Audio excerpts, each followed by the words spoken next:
तो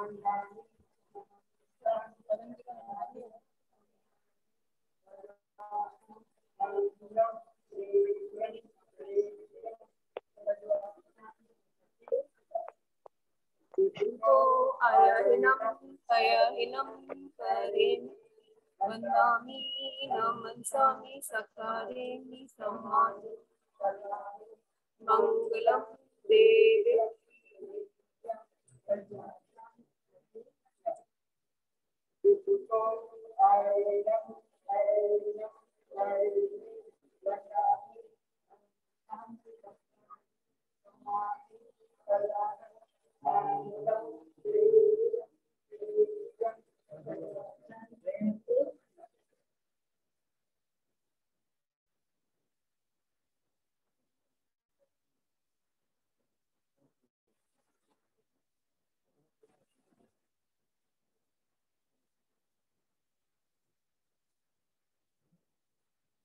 ना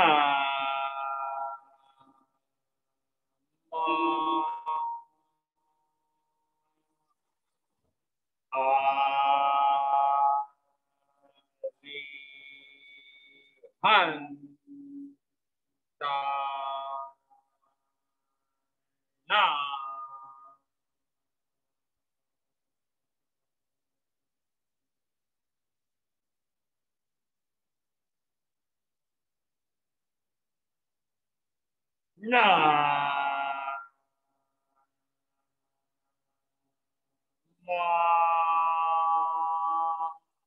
ते धा ना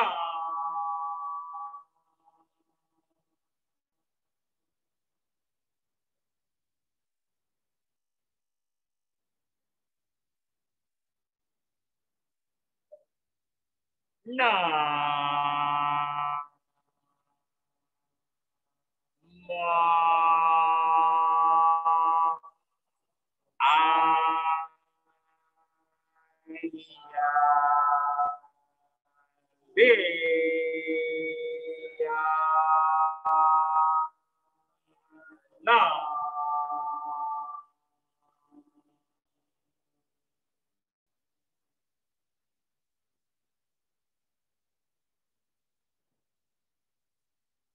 ना ना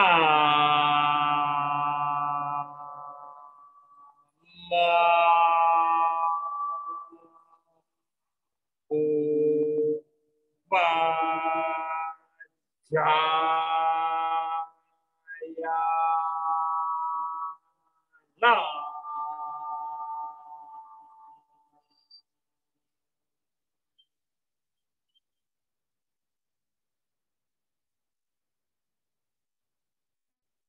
ना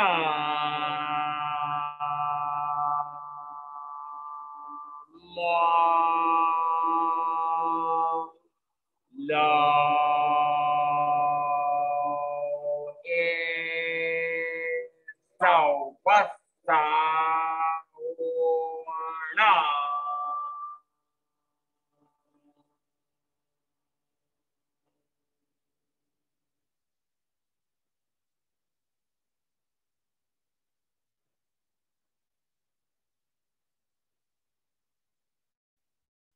e so quan ga na ma ba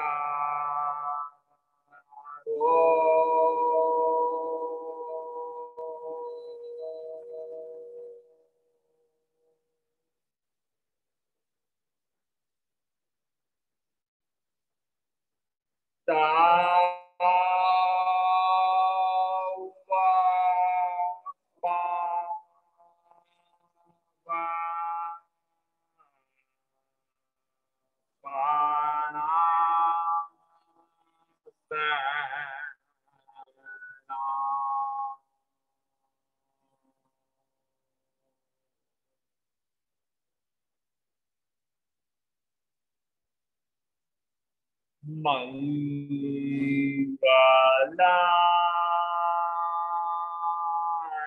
na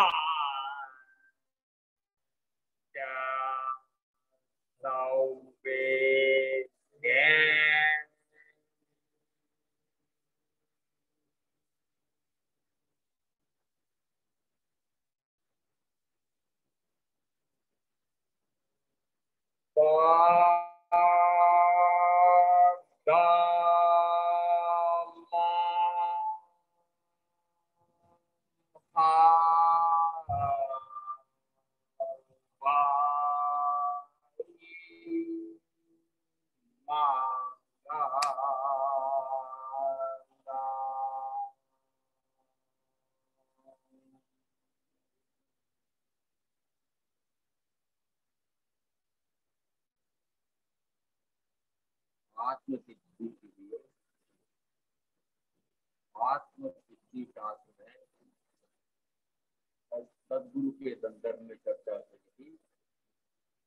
आत्म ज्ञान समदर्शिता विचरे उदय प्रयोग अपूर्व वाणी परम सुत सदगुरु लक्षण योग। सदगुरु के लक्षण कौन से होते हैं? तो प्रथम 5 कहे गए हैं। आत्म ज्ञान समदर्शिता विचरे उदय प्रयोग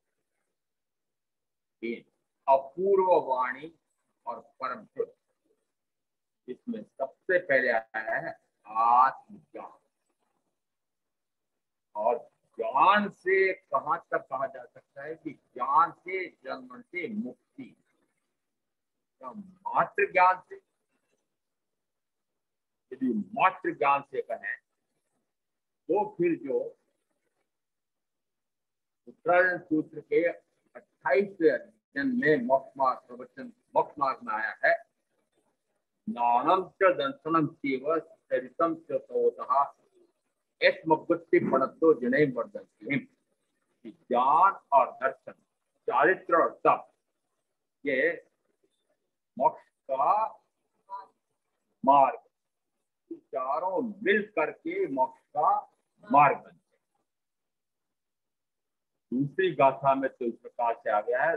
पहली गाथा में कहा मोक्ष भग्ग गहन सत्यम पुनः जिन वास्यम चौ कारण संयुक्तम नाण दर्शन लक्षणम।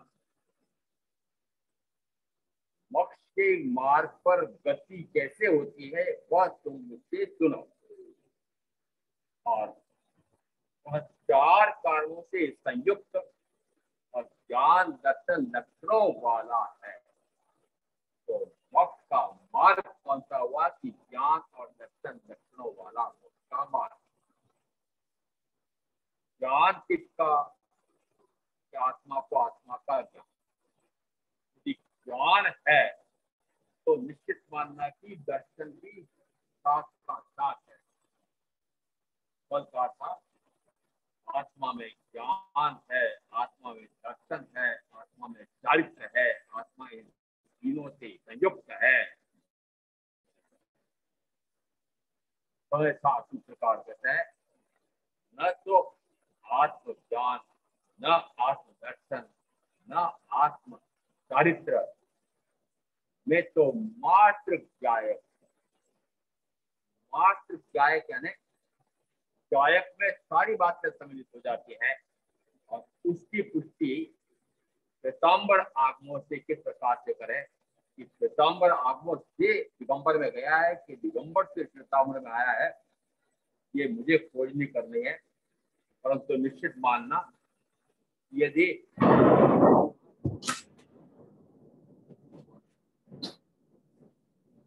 दर्शन 2 की मुख्यता है, क्योंकि लक्षण तो मात्र 2 दिए हैं, ज्ञान और दर्शन। 4 फिर कौन से दिए? 4 दिए हैं ज्ञान, दर्शन, चारित्र और तप। इन 4 को कारण कहा और 2 को लक्षण या गुण कहा। बहुत अंतर है। सबसे समस्या आएगी कि इसमें ज्ञान कब तो मोक्ष का मार्ग का लक्षण बनता है और कब वह ज्ञान मात्र कारण रह जाता है। इसी प्रकार से दर्शन वह मात्र कारण रह जाता है। इस बात है कि यदि आत्मा को आत्मा का ज्ञान तो नहीं हुआ, आत्मा को आत्मा का दर्शन तो नहीं हुआ। क्यों नहीं हुआ? कि ज्ञान और दर्शन दो कारण रूप तो है, तो कार्य की सिद्धि तो भी कारण हो तो कार्य की सिद्ध होना चाहिए, परंतु कारण होते हुए भी कार्य सिद्ध हो न भी। तुम लोग कौन सा ज्ञान है कि जैसे मेरा प्रेम का गुण प्रकट नहीं हुआ तो कहा जाता है अतरंग आदि का ज्ञान तो हो परंतु आत्मज्ञान हो न हो। निश्चित आचरंग आदि का ज्ञान आत्म का निमित्त भूत है, निमित्त तो है। आचरंग आदि शास्त्रों का ज्ञान तो आत्मा का ज्ञान प्रकट करा सकता है, परंतु कराए न कराए तो नंदी सूत्रकार के अनुसार यदि कोई अभव्य भी 9 पूर्व से अधिक और 10 पूर्व से न्यून तक का ज्ञान कर सकता है, ऐसा ही यदि कोई भव्य विख्यात है वह भी ऐसा ही कर सकता है। इस बात है अभव्य के लिए आपके सामने कोई तर्क नहीं बचा कि अभव्य को तो आत्मा का ज्ञान सिद्धांत होता ही नहीं है। इस बात है कि चाहे वह 9 पूर्वों से अधिक और 10 पूर्वों से न्यून तक का ज्ञान कर लेता है, परंतु आत्मज्ञान नहीं हुआ है, तो वहां तो अभव्यत्व के लिए कह दिया। परंतु भव्य होते हुए भी क्या ऐसा नहीं हो सकता है? तो नंदी सूत्रकार तो दोनों के लिए कहते हैं कि भव्य होते हुए भी यदि उसको इस प्रकार का शाब्दिक ज्ञान हो जाए परंतु आत्मज्ञान हो ना हो। शाब्दी वाचना किसको कहते हैं? तो हमारे एक कथानक आया हुआ है कि जिस समय 14 पूर्वों के धारक 12 वर्ष का अकाल एक, फिर 12 वर्ष का अकाल दूसरा, 2 अकाल एक साथ आ गए और उस समय कहा जाता है कि 14 पूर्वधारी भी कई कालगत हो गए, क्यों हो गए?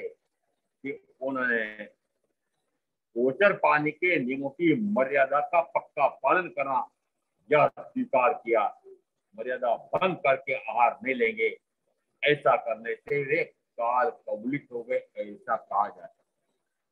जिस समय पूर्व धर्म में मात्र प्रथम इसलिए कहा जाता है कि 2 इस प्रकार के हुए थे, इस कारण से एक इसमें 14 पूर्व के धारक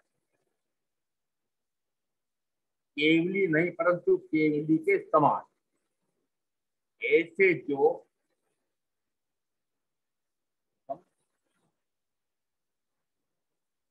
भद्रबाहु स्वामी, तो भद्रबाहु स्वामी ये तीर्थंकर महावीर के बाद 5वें आचार्य थे। इसका अर्थ है कि 5वें आचार्य तक ही 14 पूर्व का ज्ञान तो विद्यमान था और इस कारण से संगठन ने उनके साथ एक संदेश भिजवाया, अपने प्रतिनिधियों को भेजा, तो निकला 14 पूर्वों के ज्ञाता मात्र अब आप बचे हैं और आप हम विशिष्ट से विशिष्ट प्रकार के श्रमणों को भेज रहे हैं, उनका आप 14 पूर्व पढ़ाओ।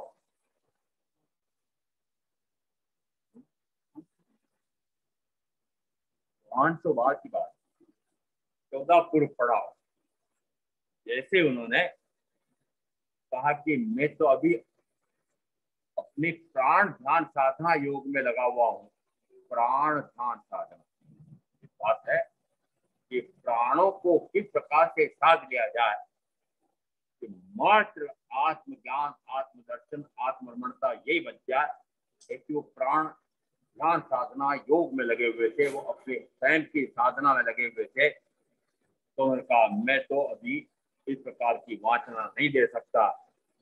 उसी समय संगठना कैसा ऐसा इस प्रकार का एक चारों तीर्थवासी जिससे शासित होते हों, वहां तक कि आचार्य भी जिसकी आज्ञा मानते हों, ऐसा वो संगठना क्या होता होगा। तो कहते हैं उस समय ऐसा संगठना था।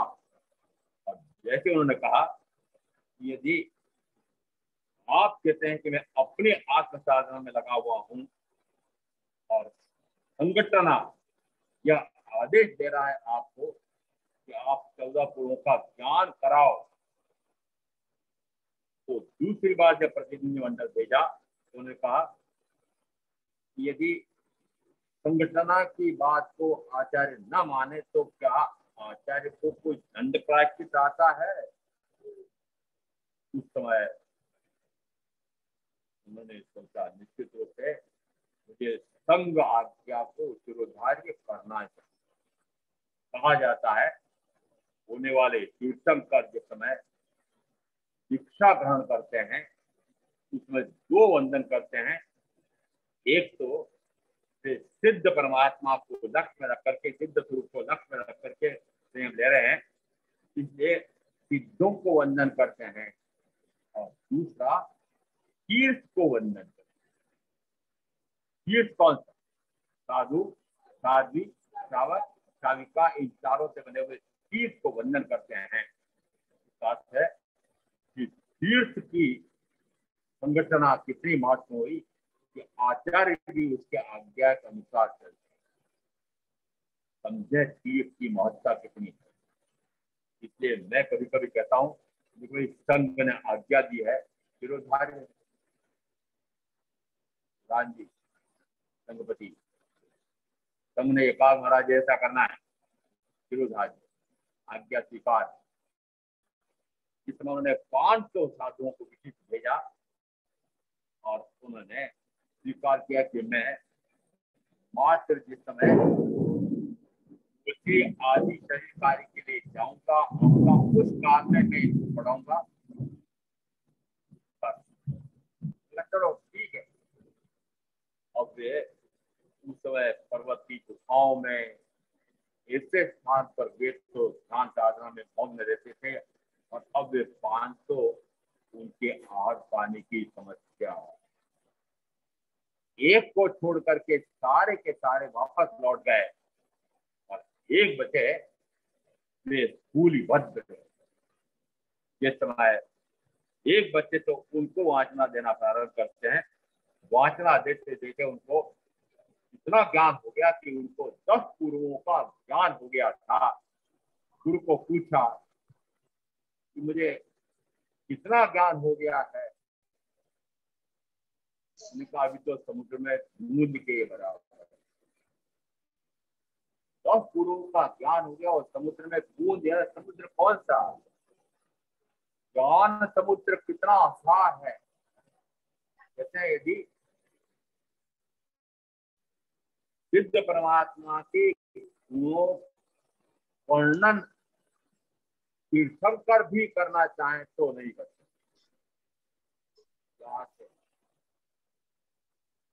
तीर्थंकर के समान और कोई शक्तिशाली हो सकता है प्रवचन करने में, परंतु वे भी यदि सिद्ध परमात्मा की आत्मा की गुणों की व्याख्या करने में थे तो कहा जाता है वे भी नहीं कर सकते। कारण क्या है? लोग वाचा शक्ति सीमित है और सिद्ध परमात्मा के आत्मा के गुण कितने हैं? अनंत।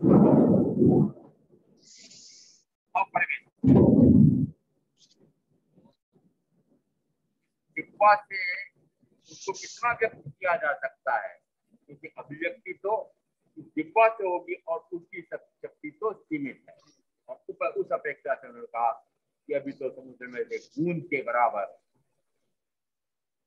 जिस समय उन्हीं की बहन है संयमी साध्वियां, वे गुरु दर्शन के लिए आते हैं और जिस समय गुरु को वंदन करके पूछा मेरे हमारे भाई महाराज साहब कहाँ है? वो सामने कमरे में है ना, वहां तो कोई शेर बैठा हुआ। गुरु को लगा कि इसको लब्धि प्रकट हो गई है और लब्धि फोड़ दी है, अब ये वासना लेने के लिए पात्र नहीं। जो आज हमारे साधु साथियों में लब्धियां प्रकट करने के लिए न जाने तंत्र मंत्र यंत्र चमत्कार प्रकट करने के लिए खूब पुरुषार्थ कर रहे हैं, और यदि ऐसी लब्धियां प्राप्त करने में पुरुषार्थ लगाएंगे तो लब्धियां कौन सी होती है? आत्मलब्धि। तो बाह्य में कोई लब्धि प्राप्त हो जाए तो मेरे जो भी भक्त आते हैं उनको मैं चमत्कार कर दूं, उनका मैं कार्य कर दूं, जो उनके सामने समस्या आ रही है उन समस्याओं का निवारण कर दूं, उनकी संकट बाधाएं रोग रोग दुख दारिद्र मिटाने के लिए मैं उस लब्धि का उपयोग करूं। यदि ऐसा लक्ष्य है तो क्या प्रश्न नहीं है? इस समय सदगुरु ने सोचा लब्धि प्रकट हुई है, लब्धि के लिए उन्होंने पुरुषार्थ तो नहीं किया था, परंतु जो उन्होंने पूर्वों तक का ज्ञान प्राप्त करने का पुरुषार्थ आत्म पुरुषार्थ उसी का किया था, परंतु सहज ही ऐसी लब्धि प्राप्त हो। औपनिक सूत्र में वर्णन मिलता है कि तीर्थंकर महावीर के ऐसे कितने अंतेवासी शिष्य थे कि जिन्हें इस प्रकार की बहुत सारे प्रकार की लब्धियां प्राप्त थी, परंतु उन्होंने ऐसी लब्धि न तो कभी उपलब्ध करने के लिए पुरुषार्थ किया, और प्राप्त हो गई तो न कभी फोड़ी, न वे कभी फोड़ते हैं, न कभी फोड़े। और क्या निकल रहा है कि प्रथम तो बाह्य लब्धियों के लिए पुरुषार्थ करेगा तो आत्म लक्ष्य छूट जाए, बाह्य लब्धियों के लिए करेगा तो आत्म लक्ष्य छूट जाए। आत्मलक्षी साधना करते हुए यदि बाह्य लब्धियां प्रकट हो जाए तो उसे अप्रकट रखे। और सूर्यभद्र ने क्या किया? प्रकट कर दिया। जैसे बहनों ने देखा चमत्कृत हो गई, और जैसे उन्होंने गुरु के पास जाके कहा वहां से शेर बैठा हुआ है, उन्होंने कहा अब यह वासना का पात्र नहीं रहा है, और मना कर दिया आगे मैं नहीं पढ़ा सकता, अयोग्य है, पात्र नहीं। संगतानाथ के पास समाचार पहुंचा, वापस संदेश भेजा, हम क्षमा मांगते हैं, ये इन आपके शिष्य से भी हम क्षमा याचना के करें, ये भी क्षमा मांगते हैं। वास्तव में संकरानंद ने क्षमा याचना की और सूर्यभद्र ने भी बार बार क्षमा मांगी, प्रायश्चित भी लिया, तब भी गुरु ने कहा नहीं, आप कहते हो कि नहीं शेष 4 पूर्व इनको भी दो तो मैं शाब्दी वासना दूंगा, उसका रहस्य वर्ग नहीं सकता। प्रत्यक्ष सदगुरु सम नहीं, परोक्ष जिन उपकार, एवो लक्ष्य थया बिना उगे न आत्मविचार। प्रत्यक्ष सदगुरु सम नहीं, प्रत्यक्ष सदगुरु यहाँ पर वे 14 पूर्वों के धारक प्रत्यक्ष सदगुरु विद्यमान है, वे उससे और ऊपर जाते हैं, जिसमें साक्षात तीर्थंकर महावीर विद्यमान है। प्रत्यक्ष सदगुरु सम नहीं, उनके समान और कोई तत्व का गुरु बता सकता है? क्यों? क्योंकि वे अपने ज्ञान में जो जानते हैं वो कितना जानते हैं कि अभ्यंतर अपेक्षा से तो मात्र अपने आप का जानना जानना जानना जानना जानना जानना निरंतर निरंतर है ना, प्रथमतः 2 बड़े निरंतर, उसके बाद अनंत का तक, इसका जानना अपने आप का ज्ञान, आत्मज्ञान समदर्शिता, ये दोहरा है। आत्मज्ञान सबसे महत्वपूर्ण हो गया। यदि आत्मज्ञान ही सबसे महत्वपूर्ण है तो फिर ये 2 लक्षण आ रहे हैं, फिर वापस कहा कि 4 कारण बन रहे हैं, फिर कहा कि ज्ञान चरित्र तप, ये भी चारों होते हैं और चारों से मिलकर के मोक्ष का मार्ग बनते हैं। तो फिर ये सारा समझना पड़ेगा कि ऐसा कैसे कहा जाए। आचारांग सूत्र के प्रथम स्कंद में 2:1 में एक सूत्र आया है कि अनंत रामे से अनंत दंसी, ये अनंत दंसी से अनंत राम, कि जो अनन्य में रमण करता है, पहले अनन्य में रमण दिया, में रमण करता है वह अनन्य को देखता है। जो अनन्य को देखता है अनन्य में रमण करता है। अनन्य क्या है? अन्य अन्य अन्य अन्य अन्य अन्य करते हुए न जाने कितने मेरे ये शरीर धारण किए। इस शरीर के साथ जुड़ी इंद्रियां, एक मिली हो चाहे 5 मिली हो, जब जब भी जो इंद्रियां मिली होंगी, उन इंद्रियों की पूर्ति में जो मैं विकार के भाव की भाव गया, वो कितने कि वे भी अनंत।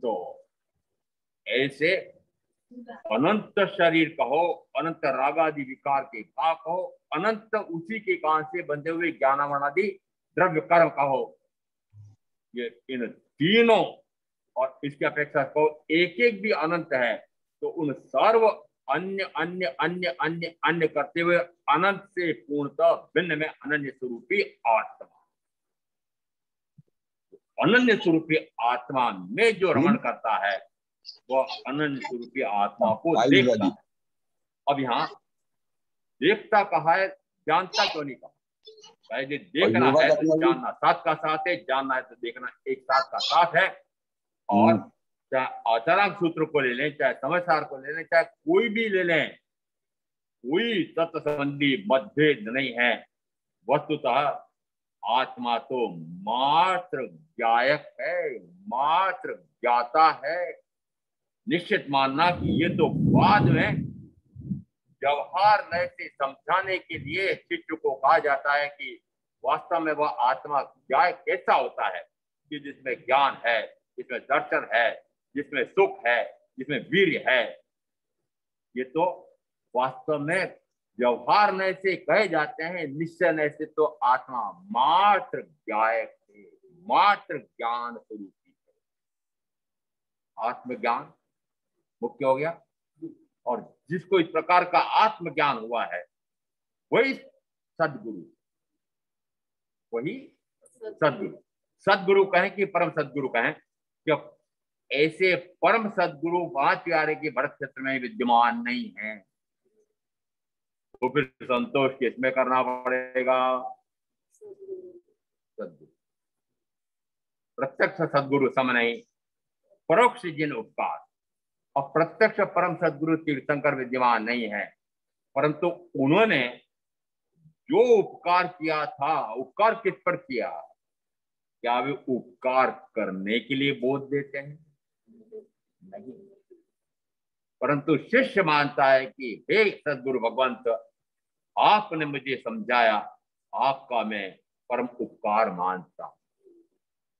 यदि एक गुरु ऐसा मानने लग जाए कि मैंने इस पर उपकार किया तो गुरुत्व चला गया, और शिष्य यदि मानने लग जाए कि मैंने अपनी बुद्धि से, अपने स्वयं के पुरुषार्थ से ज्ञानार्जन किया है, तो शिष्यत्व तो चला गया।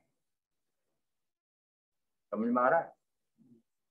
दोनों की भूमिका अलग अलग प्रकार की है। गुरु तो ये मानते हैं कि मैं तो कितनों ही को बोध देता हूं, जिसने बोध ग्रहण करके और वह स्वस्वरूप प्रकट कर लिया है कि उसका स्वयं का पुरुषार्थ है, मेरी उसके में कोई भूमिका नहीं, मैं किसी को ज्ञान दे नहीं सकता। ज्ञान देने लेने की वस्तु है। यदि वह देने की वस्तु हो तो मैं धनाधन सारी लुटा दूं आपको। वह देने की वस्तु ही नहीं है, ना लेने की वस्तु है। ज्ञान तो आत्मा का गुण है, वह लेना नहीं है, देना नहीं, कहीं से भी लेना नहीं, कहीं से भी देना नहीं। वह तो मेरा स्वयं का त्रिकालिक गुण है। यदि वह त्रिकालिक गुण है तो फिर मैं इस प्रकार की दयनीय स्थिति में अनंत काल तक क्यों पड़ा रहा? कि वह जो ज्ञान है उसका मुझे स्वयं को भान नहीं था। गड़बड़ कहां हुई है? अनंत ज्ञान, केवल ज्ञान में अनादि से गुण संपन्न हूं। कौन सा गुण? केवल ज्ञान गुण संपन्नता, अनंत ज्ञान गुण संपन्नता। कब से? कि अनादि से। अनादि से, अनादि से एक अर्थ है कि अनादि से है, वर्तमान में भी है, भविष्य काल में भी रहेगा। इसका अर्थ है कि ज्ञान तो अनादि से है, परंतु अनादि से उसी ज्ञान पर मैंने अपने ही भूल से पर्दा डाला। जड़ चेतनो, जड़ ने चैतन्य बने, द्रव्य नो स्वभाव भिन्न, सुप्रतीति पणे बनने जने समझाए थे, स्वरूप चेतन निज, जड़ से संबंध मात्र, अथवा ते ज्ञेय पण पर द्रव्य माय छे, एवो जे अनुभवनो प्रकाश उल्लसित थयो, जड़थी उदासी तेने आत्मवृत्ति थाय छे, कायानी विस्तारी माया स्वरूपे समाया एवा निर्ग्रंथनो पंथ भव अंतनो उपाय। कायानी विस्तारी माया, काया स्वयं ही माया है। इस काया की माया से मैं ठग आ गया हूं अनंत काल से, इस भाव में भी कायानी विस्तारी माया, इसलिए काया की माया को तो विसार दिया है, छोड़ दिया है। काया ने विसारी माया स्वरूपे समाया एवं आत्मज्ञान समदर्शिता। समझ में आ रहा है? स्वरूप में समाहित हो गए, स्वरूप में समाहित हो गया। इसका अर्थ कि शरीर आदि पर रूप से हट करके और अपने आप में समाहित हो गए। जब अपने आप में समाहित हो गए तो समदर्शिता, सर्व के प्रति समभाव। और क्या निकल रहा है? यदि ज्ञान गुण प्रकट होता है तो दर्शन गुण भी प्रकट होता है, और ज्ञान दर्शन दो गुण प्रकट होते हैं तो मानना कि तीसरा सुख गुण भी प्रकट हो गई होगा, और यदि तीसरा गुण प्रकट होता है तो चौथा गुण भी प्रकट हो गई होगा। प्रज्ञा का सूत्र का 23वां कर्म बंध पद, ज्ञानावरणीय कर्म के उदय में दर्शनावरणीय कर्म का भी उदय आता है। ज्ञानावरणीय दर्शनावरणीय कर्म के उदय में मोहनी कर्म में का प्रथम दर्शन मोहनी कर्म का उदय आता है, और दर्शन मोहनी कर्म के कारण से मति भ्रम हो जाता है, भ्रमित हो जाता है, विभ्रम को प्राप्त होता है, विमोहित बुद्धि वाला हो जाता है, भ्रष्ट बुद्धि वाला हो जाता है, और यह मान लेता है कि शरीर, शरीर से जुड़े परिजन, धन वैभव, भोग साधन आदि मैं हूं, ये मेरे हैं, इन 5 इंद्रियों के माध्यम से मिलने वाला सुख ही सुख है आदि अनेक।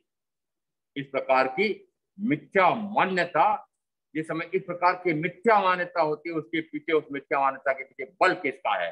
अज्ञान और अदर्शन।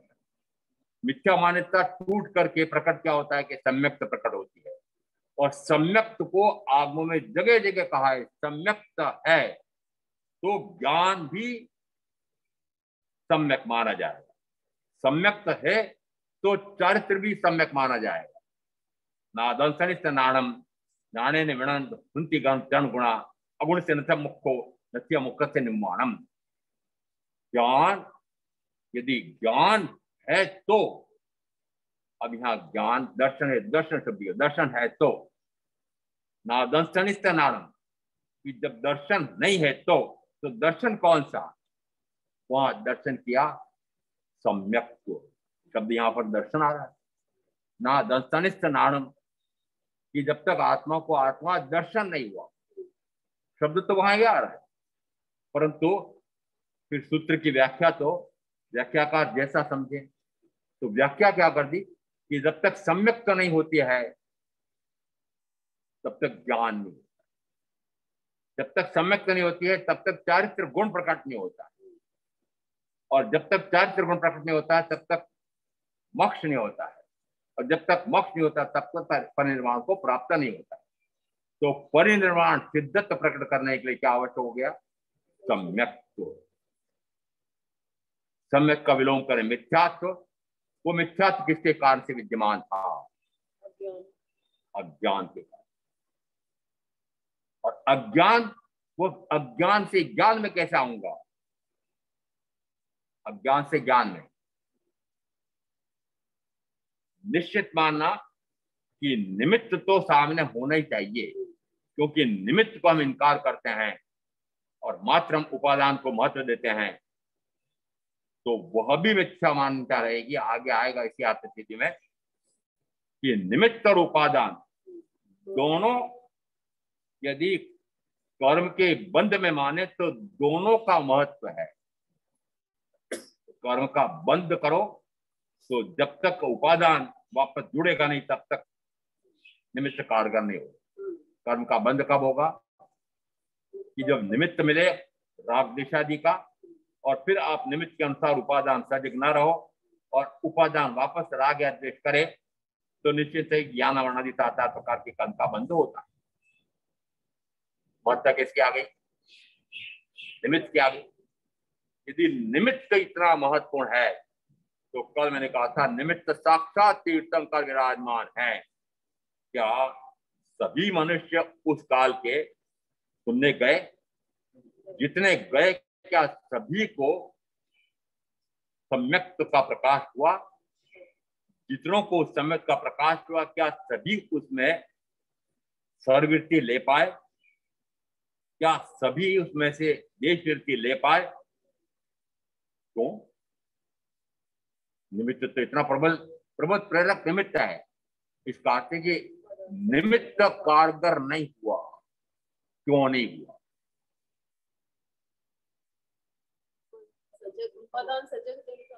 तो दोष किसका हुआ?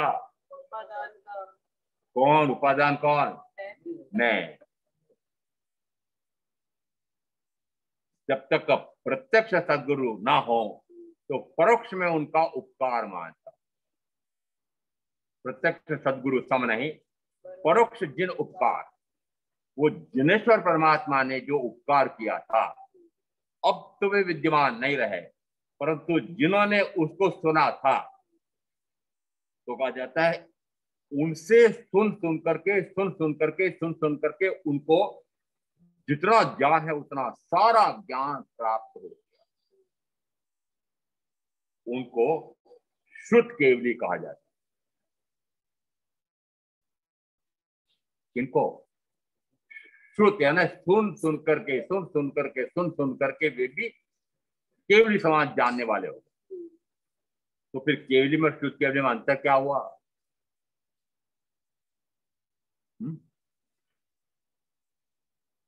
केवली भी सर्वस्व जानते हैं और श्रुत केवली भी सर्वस्व जानते हैं, तो अंतर बताओ।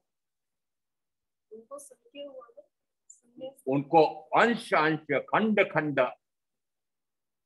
देश देश करके और संपूर्ण का ज्ञान है, परंतु केवली को सकल प्रत्यक्ष ज्ञान एक साथ। आप समझ में आ रहा है? ज्ञान तो श्रुत केवली को भी उतना ही है, परंतु सकल प्रत्यक्ष है नहीं। एक साथ एकदम हुआ था कि नहीं? खंड खंड में सुनते सुनते तो यहाँ जैसे जैसे शिष्य सुनता जाता है वैसे वैसे ज्ञान का प्रकाश होता जाता है। प्रत्यक्ष सद्गुरु सम नहीं, परोक्ष जन उपकार, एवो लक्ष्य था बिना उगे न आत्म विचार। जब तक लक्ष्य न बने, ऐसा लक्ष्य जब तक न बने तब तक उगे न आत्म विचार, आत्मा का विचार करने का भी भाव नहीं आता। ये किसकी स्थिति बनाई बताइए? आप ही। आत्मा के बारे में विचार भी चलता है। जो जो विचार आपके चल रहे हैं वो सारे विचार मान लेना शरीर, परिवार, भोग, भोग साधन, भोग भोगना, सारे विचार उसी प्रकार के। और वो विचार नहीं है, वो कुविचार है, विभाव भाव है, विपरिणाम है, विकृत भाव है, विकारी भाव है। इसका अर्थ है कि जब तक विकारी भाव है तब तक का आत्मा का विचार उत्पन्न हो गई नहीं। आत्मा का विचार करने के लिए भी भूमिका चाहिए। कौन सी भूमिका चाहिए? कषायनी प्रशांतता, मात्र मोक्ष विलास, भवे खेद प्राणी दया, क्या आत्मा निवास। आत्मा का निवास कहाँ होगा? आत्मा निवास कहाँ करेगी? कि अपने आप में निवास करेगी। तो अपने आप में निवास करने के लिए पहले कुछ भूमिका प्राप्त करनी पड़ेगी, और वह भूमिका हुई संवेद, निर्वेद, अनुकंपा और आस्था। ये 5 बोल जो हमारे आए हुए हैं, ये 5 बोल इस एक गाथा में आत्मसिद्धि में भी आए हुए हैं। पांचों में देखना,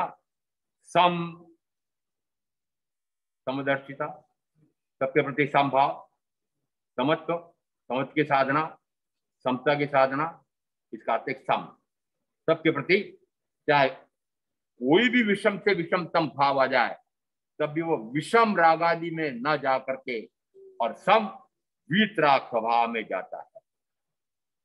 सम, फिर संवेग, संवेग का अर्थ होता है यदि आगमिक शब्दों पर जाएं तो संवेग का फल क्या? संवेग का फल उत्तराधन सूत्र के 29वें अध्ययन में पहली बोल में आया है, वह अनुत्तर धर्म श्रद्धावान हो जाता है। अनुत्तर धर्म श्रद्धावान जीव श्रेष्ठतर संवेग को प्राप्त होता है। ऐसा श्रेष्ठतर संवेग को प्राप्त जीव अतिशय मोक्षाभिलाषी हो जाता है और ऐसा मोक्षाभिलाषी जीव वह अनंतानुबंधी कषाय को क्षीण कर देता है। फिर वह नवीन कर्म का उपार्जन नहीं करता है और मिथ्यात्व की विशुद्धि करके दर्शनाराधक हो जाता है। फिर सम्यक की विशुद्धि करते करते वह उसी भाव में मोक्ष चला जाता है, तीसरे भाव का अतिक्रमण नहीं करता। बोल तो पूरा बताना पड़ा मुझे, परंतु मुझे मात्र एक बात उसमें से मुख्यतः बतानी थी, अतिशय मोक्षाभिलाषी। अभिलाषा किसकी? मात्र मोक्ष। ये 5 बोल जिसको आप कहते हैं सामान्यतः प्रातःकाल प्रार्थना में या प्रतिक्रमण, जो प्रतिदिन प्रश्नावक साविका प्रतिक्रमण करते हैं, मुझे ज्ञात है उनका प्रतिक्रमण पूरा होते होते सम, संवेग, निर्वेद, अनुकंपा, आस्था, मैं इन 5 बोलों को धारण करता हूं, करती हूं, हम सब धारण करते हैं। प्रधान जी बोलते हो, बुलवाते हो, बुलवाते हो, धारण किया, संवेग नाम का बोल धारण हुआ।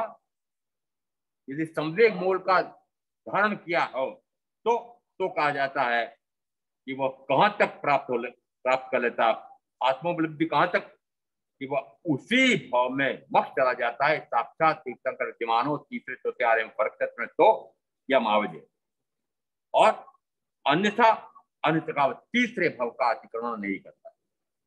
तीसरा भाव क्यों गिना जाता है? वो तीसरे भाव को हमारे एक भवावतारी कहा है। जिस भाव में उसको इस प्रकार से ज्ञान और दर्शन हुआ है, उस समय उस भाव में उसने सर्विस के स्वयं लिया हो न लिया हो, यदि उस भाव में प्रकट हुआ है तो उस भाव को हमने ज्ञान है, आगे उसमें साधना नहीं कर पाया, काल पूरा हो गया।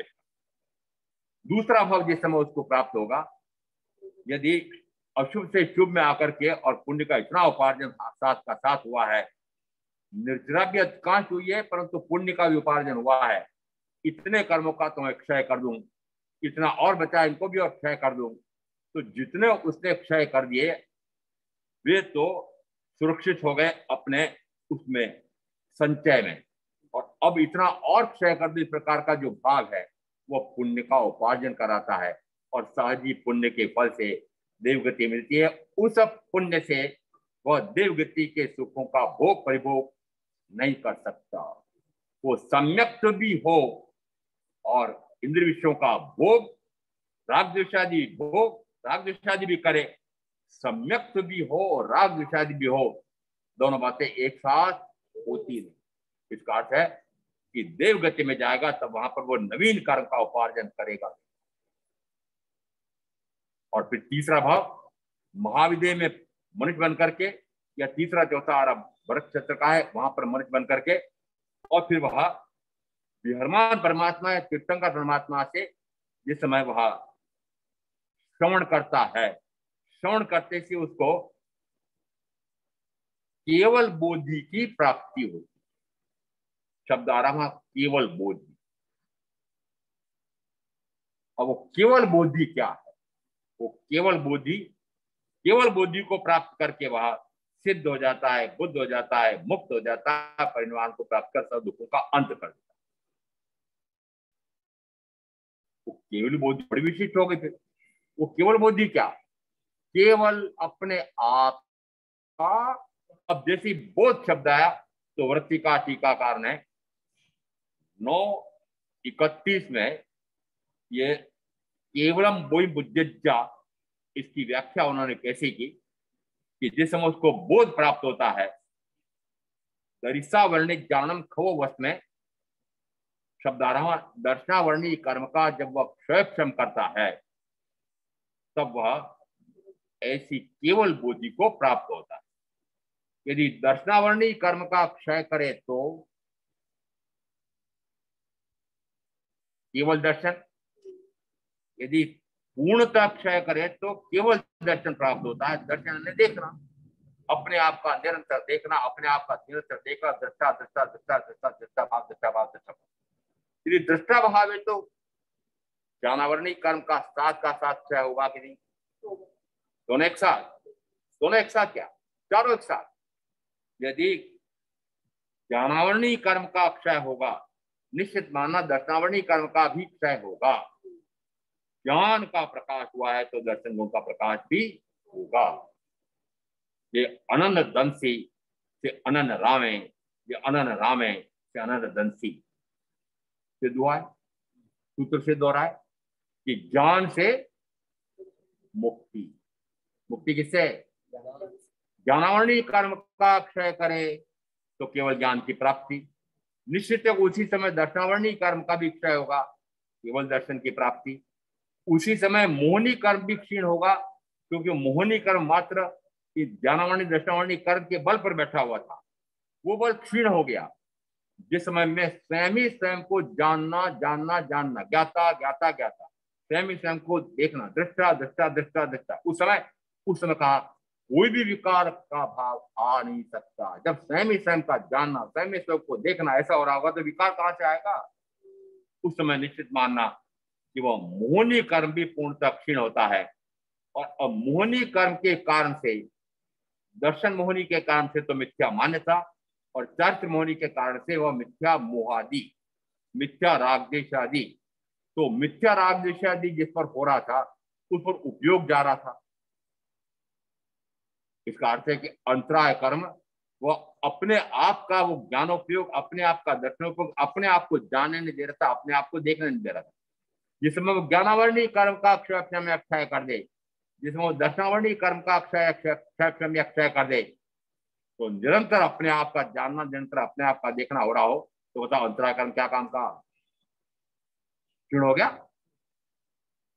आपने इस अंतराय कर्म को इतना महत्व दे रखा है, परंतु 8 कर्मों का जो क्रम आया है आगमों में, ज्ञानावरणीय, दर्शनावरणीय, वेदनीय,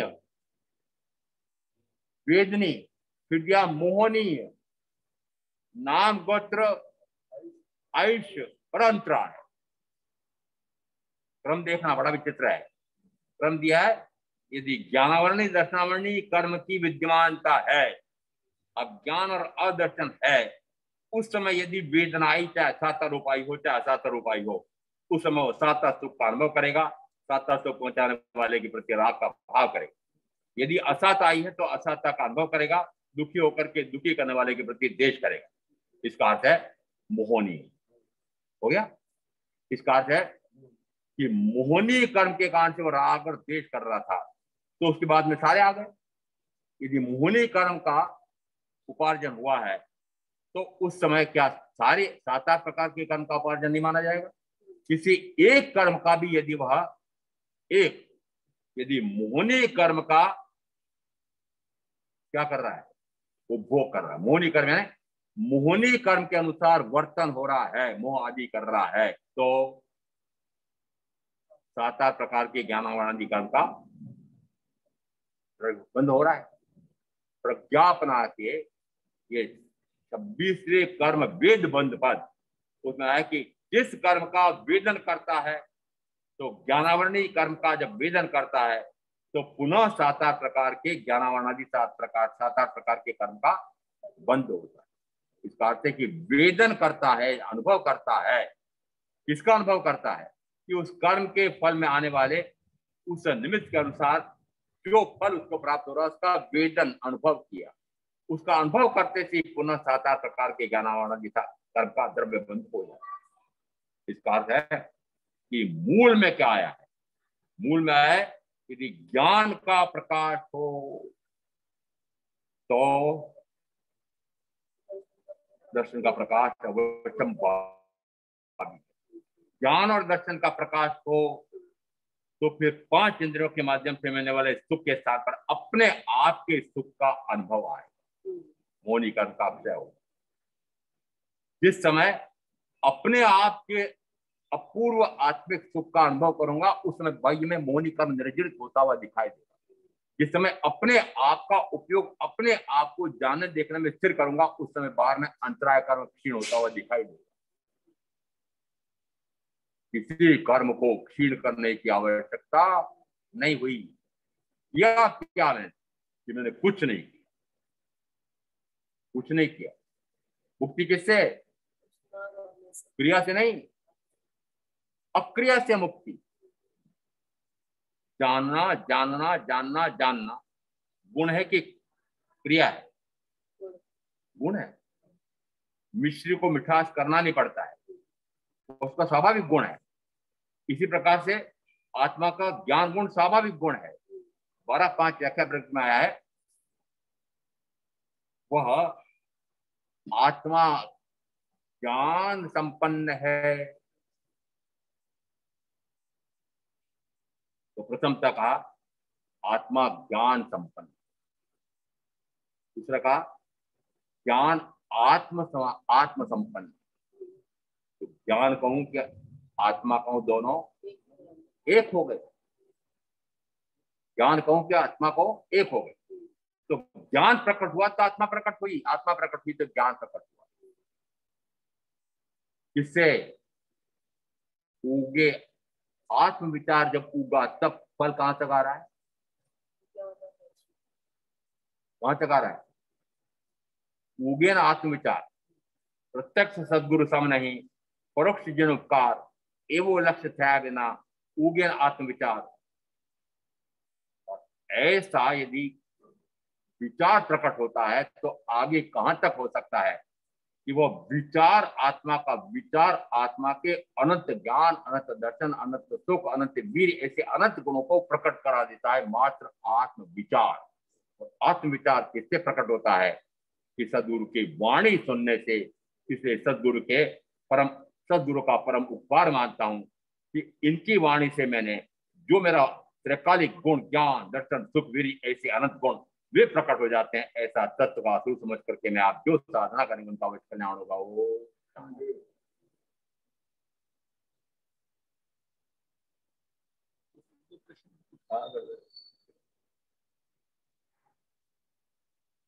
देव ने अभी एक सूत्र बताया है कि अपना कर्म उस सूत्र को बता दीजिए। कौन से? प्रज्ञापना सूत्र का 23वां कर्म पद, वो पूरा सूत्र बताओ। 1667 नंबर का सूत्र है ये बताओ, जो भी बताया। नहीं, पूरा सूत्र बता दिया था। 23वां 26वां भी आता, वो भी बता देना बाद में। 23वां बताओ। ज्ञानावर्णी कर्म के उदय से दर्शनावर्णी कर्म का उदय होता है और दर्शनावर्णी कर्म के उदय से दर्शन भूमि कर्म का उदय होता है और फिर जीव मिथ्या मान्यता में जाता है। आगे जो मेन है इसका परिणाम। हाँ जी, इसका परिणाम मिथ्या मान्यता में जाते से ही उसको अपने आप का ज्ञान भान को भूल ही जाते हैं। परमेश्वर 7-8 प्रकार के कर्म का बंध हो जाता है। मेन चीज तो होती, मूल तो 7-8 प्रकार के कर्म का बंध किससे हुआ कि मिथ्या मान्यता। मिथ्या मान्यता के पीछे बल को उसका था ज्ञान और दर्शन का। ये ढैया शनि का ढैया, ये शनि का ढैया मिटाओ तो देखो आनंद ही आनंद, आत्मा का आनंद।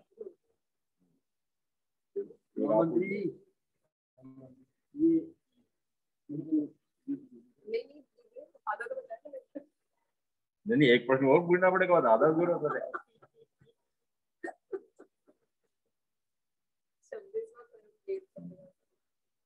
चलो वो बता दो, 26वां बता। 26वां कर्म वेद बंद का है, वो डिटेल नहीं पता मुझे। ज्ञानावर्णी कर्म का जब वेदन करता है तो वह पुनः ज्ञानावर्णी 7 प्रकार के कर्म का बंद करता है। ऐसे ही दर्शनावर्णी मोहनी अंतराय का मान। यदि वह वेदनी कर्म का वेदनी कर्म का वेदन करता है तो वेदनी कर्म का वेदन करते से पुनः ज्ञानावर्णादि 7 प्रकार के कर्म का आश्रम बंद करता है। ऐसा ही चारों में गिरे, 4 घाती 4 आघाती। गुरुदेव क्या आएगा? चत्तारि मंगलम अरिहंता मंगलम सिद्धा मंगलम साहू मंगलम मंगलम चत्तारि लुगुत्तमा अरिहंता लुगुत्तमा सिद्धा लुगुत्तमा साहू लुगुत्तमा लुगुत्तमा चत्तारि सनपवज्जामि अरियन्ते सनपवज्जामि सिद्धे सनपवज्जामि साहू सनपवज्जामि केवली पणत्तम धम्मम शरणं पवज्जामि। 4 मंगलिक 4 उत्तम 4 शरणाने को जो भव्य प्राणी मथेन वंदामि